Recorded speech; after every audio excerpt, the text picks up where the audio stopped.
எரேமியா அதிகாரம் 8.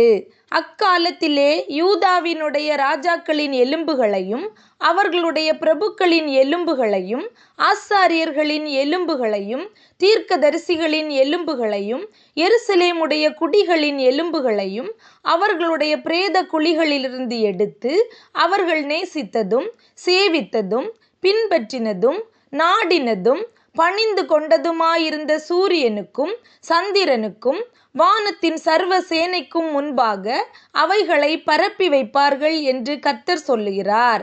அவைகள் வாரி அடக்கம் பண்ணப்படாமல் பூமியின் மேல் எருவாகும்.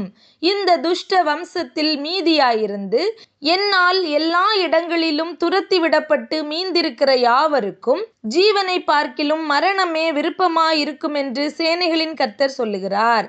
நீ அவர்களை நோக்கி, விழுந்தவர்கள் எழுந்திருக்கிறதில்லையோ, வழி தப்பி போனவர்கள் திரும்புகிறதில்லையோ? ஆனாலும் எருசலேமியராகிய இந்த ஜனம் என்றைக்கும் வழி தப்பி போகிறதென்ன? கபடத்தை உறுதியாய் பிடித்திருக்கிறார்கள், திரும்ப மாட்டோம் என்கிறார்கள்.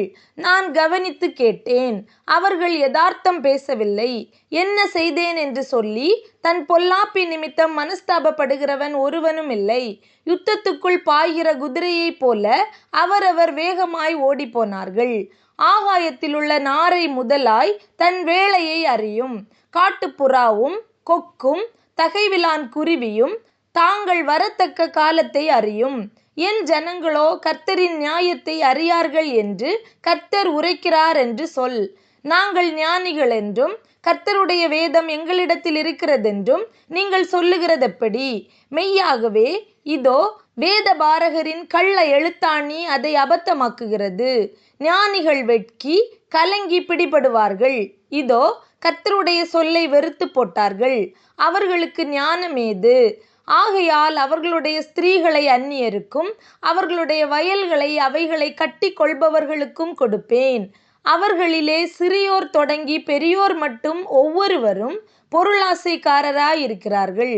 தீர்க்கதரிசிகள் தொடங்கி ஆசாரியர்கள் மட்டும் ஒவ்வொருவரும் பொய்யராயிருந்து சமாதானமில்லாதிருந்தும் சமாதானம் சமாதானம் என்று சொல்லி என் ஜனமாகிய குமாரத்தியின் காயங்களை மேற்பூச்சாய் குணமாக்குகிறார்கள். தாங்கள் அருவருப்பானதை செய்ததின் நிமித்தம் வெட்கப்படுகிறார்களா? பரிச்சேதம் வெட்கப்படார்கள், நாணவும் அறியார்கள். ஆகையால் விழுகிறவர்களுக்குள்ளே விழுவார்கள். நான் அவர்களை விசாரிக்கும் காலத்திலே இடருண்டு போவார்கள் என்று கர்த்தர் சொல்லுகிறார்.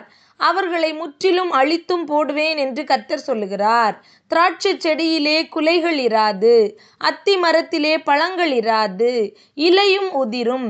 நான் அவர்களுக்கு கொடுத்தது அவர்களை விட்டு தாண்டி போகும் என்று சொல். நாம் சும்மா இருப்பானேன்? கூடி வாருங்கள், நாம் அரணான பட்டணங்களுக்குள் பிரவேசித்து அங்கே சங்காரமாவோம்.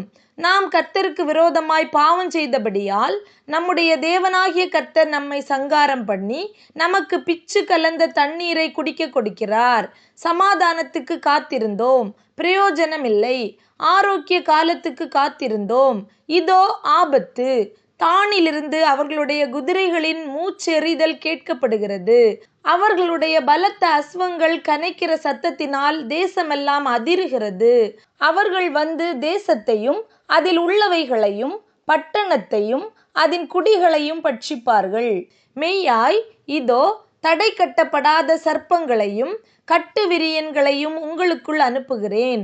அவைகள் உங்களை கடிக்கும் என்று கர்த்தர் சொல்லுகிறார். நான் சஞ்சலத்தில் ஆறுதலடைய பார்த்தும் என் இருதயம் பலட்சியமாயிருக்கிறது. இதோ சீயோனில் கர்த்தர் இல்லையோ, அதில் ராஜா இல்லையோ என்று என் ஜனமாகிய குமாரத்தி தூர தேசத்திலிருந்து கூப்பிடும் சத்தம் கேட்கப்படுகிறது. ஆனால் அவர்கள் தங்கள் சுரூபங்களினாலும் அந்நியரின் மாயைகளினாலும் எனக்கு கோபம் உண்டாக்கினது என்ன என்கிறார். அறுப்பு காலம் சென்றது, கோடை காலமும் முடிந்தது, நாமோ ரட்சிக்கப்படவில்லை.